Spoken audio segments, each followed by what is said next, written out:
As we embark upon the first parliamentary year, let me extend my heartfelt congratulations to all honourable members of the Parliament.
तेरे जान निसार बेशुमार बेशुमार तेरे जान निसार बेशुमार बेशुमार तेरे जान निसार बेशुमार बेशुमार तेरे जान निसार बेशुमार बेशुमार आपको मुकाबला हुसैन।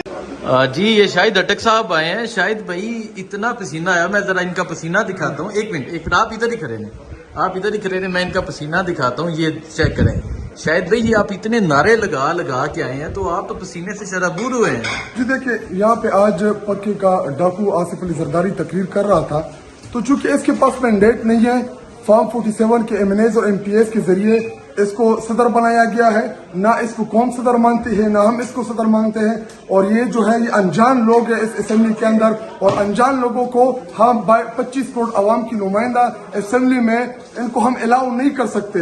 ये लोग आ तो रहे हैं, लेकिन मैं पहले दिन कौम से वादा किया था कि इनका बाप भी इधर मुझसे तकरीर नहीं कर सकता। अल्हम्दुलिल्लाह आज आपने देखा तहरीक इंसाफ ने वो प्रोटेस्ट डाला इधर कि उसकी तकरीर जो है हमने कतईन किसी को सुनने नहीं देनी, और आगे भी इसी तरह करेंगे, क्योंकि ये यहाँ पे आज एम्बेसडर्स भी पहुंचे हुए थे, पूरी दुनिया में ये मैसेज आ रहा था। तो हम पूरी दुनिया को यही मैसेज दे रहे थे कि इमरान खान को इन्हें कहते ना हक में बंद किया हुआ है, सियासी केसेस में उनको जेल में डाला हुआ है। इमरान खान ने कौन सा गुनाह किया हुआ है? इमरान खान ने तो खुददारी की बात की थी, उसने तो पूरी दुनिया में आलम इस्लाम की आवाज और हमारे हुर्मत रसूल हमारे पैगंबर की बात की थी, उसने तो ड्रोन अटैक्स के खिलाफ बात की थी, उसने तो अफगानिस्तान में अमन की बात की थी, पूरी दुनिया में अमन की बात की थी। तो उसको सजा फिर किस चीज की मिल रही है? हमारा लीडर जो है जब तक उसको रिहा नहीं करते, हमारी चोरी शुदा मैंडेट हमें वापस नहीं करते और आईन बहाल नहीं होता, तब तक असेंबली में हमको बोलने नहीं देंगे। ठीक है, बहुत शुक्रिया। देखें जी, ये शाहिद अटक साहब असेंबली से निकले और ये इनकी आप कंडीशन देख सकते हैं, पसीने से फुल शराबूर होकर यहाँ पहुंचे हुए हैं। हालांकि अंदर इतने एसी लगे हुए थे, लेकिन फिर भी इनकी ये सिचुएशन है। बाकी तमाम एमएनएस भी पहुंचते हैं, बाकी लोगों से भी बात करते हैं, पूछते हैं कि वो क्या कहेंगे।